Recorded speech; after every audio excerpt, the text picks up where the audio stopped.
ఒక చిన్న ఊరిలో ఓ రైతు జీవించేవాడు. అతను ఎంతో ధనికుడు కాకపోయినా తనకున్నదానితో సంతోషంగా జీవించేవాడు. ఆయన దగ్గర ఒక బలమైన గుర్రం ఉండేది. ఒకరోజు ఆ గుర్రం అడవికి పారిపోయింది. ఊరివారు వచ్చి రైతును చూసి, మీ గుర్రం పోయింది.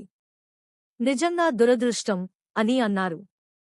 రైతు మృదువుగా నవ్వి, దురదృష్టమో అదృష్టమో ఎవరు చెప్పగలరు అన్నాడు. కొన్ని రోజుల తర్వాత ఆ గుర్రం అడవి నుండి తిరిగి వచ్చింది. అయితే అది ఒంటరిగా రాలేదు, తన వెంట మరికొన్ని అడవి గుర్రాలను కూడా తెచ్చుకుంది. ఆ ఊరి ప్రజలు ఆశ్చర్యపడి, అది ఎంత అదృష్టం! ఇప్పుడు నీ దగ్గర ఇంకా ఎక్కువ గుర్రాలు వచ్చాయి అని అన్నారు.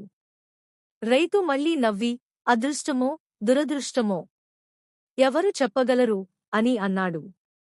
కొన్ని రోజులకు రైతు కుమారుడు ఆ అడవి గుర్రాలపై శిక్షణ ఇవ్వడానికి ప్రయత్నిస్తూ పడిపోయి తన కాలు విరిగించుకున్నాడు. ఆ ఊరి ప్రజలు మళ్లీ వచ్చి, ఇది ఎంత దురదృష్టం!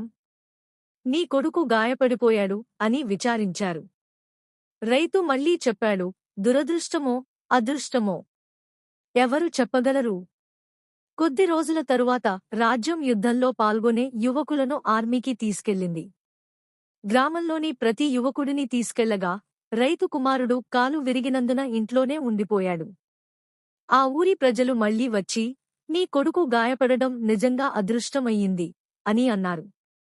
రైతు మళ్లీ మోముపై చిరునవ్వుతో అన్నాడు, అదృష్టమో దురదృష్టమో ఎవరు చెప్పగలరు?